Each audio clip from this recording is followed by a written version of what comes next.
Baby. This is Phyllis Montana-Leblanc. It is 6:47 a.m. New Orleans, Louisiana time. This is the end result, y'all. This is where I turn it down to low. Let it simmer for about 2 hours, at least 2 hours. You know, of course, I'll be double checking. I don't know why that one piece of meat keep getting caught on that spoon and make my nerves bad. But anyway, the moment has passed. But this is the end result. I added some more gravy, so it's kind of submerging it so it can cook down. I am gonna throw in just a little bit more parsley, just a smidge, you know, to kind of let it know. The parsley is not a thickening agent, but it does give it somewhere to go. You know what I'm saying? The gravy, so to speak, or whatever. But yeah. So this is the end result, y'all. This is 2 chuck or sirloin roast that I seared brown, sliced up. Holy Trinity. And when you hear me sniffling, that's my sinus. I'm not sniffling over my pot. I'm away from my pot or I turn my head.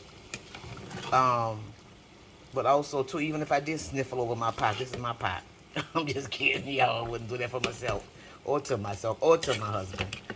But I'm just saying, when y'all hear me sniffling like that or whatever, I'm not over my pot. I'm actually, my stomach is against the stove.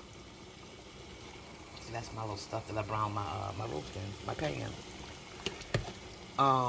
But yeah, so that's what it does. I let it simmer on number 3. I have an electric stove, stove rather. Then I'll put it on 3, which is medium to low, for about 2 hours. And I'll come back, you know, it's 6:49 a.m. right now, so I'll check back on it at 7:45 or 7:49, an hour from now, and see where it's at. Because depending on how thick you cut the slices, you can kind of eyeball it and, well, you can just taste test it. You know what I'm saying? Which is what I do. And you can kind of determine if it's going to be 2 hours, 2 hours and 45 minutes, or anything less. Determined by how thin you do your slices. I usually do my slices uniform. Again, by my physical situation or whatever, nothing bad, whatever.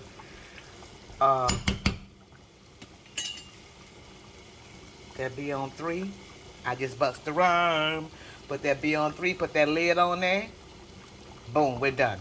So this is part 3 of Phyllis Montana-Leblanc's Christmas roast. Okay, on a Monday, the 22nd of December. I am cooking early because my birthday is Wednesday, so I find myself doing this every year. I wait until Christmas Eve. I'm doing my little finger sandwiches for my little party, PML patio party of 1, and I'm exhausted. You know, I end up being exhausted. I can't do exhausted this year. You know what I'm saying? You know, and all of these emotions are flowing around, you know, with my mom and so on and so forth. But we'll talk soon. So this is it. This is part 3. This is the end result of the, is that my little piece of fat? Yep, that is. Remember I was saying about the little piece of fat that was on the, that does the flavor. Get your ass down there and soak and flavor this roast. Okay. So yeah, that part. So that's where we're at now. This is part 3. This is it. This is done. Bada bing, bada boom. The next time you see this roast, it's going to be on a plate next to some greens and some cornbread. Okay? Okay. 6:51. Mad time. Did my first one already at 6 o'clock. So, I'll holler at y'all in a minute. This is Phyllis Montana-Leblanc. The twins. Chuck roast or sirloin. I forgot which one it is. I bought 2. So I'm going to have to cook the rest of this week. And the week to come. Because the deep freezer going to be on fleek this week. Okay? And that's a wrap. So, talk to y'all soon. Bye-bye.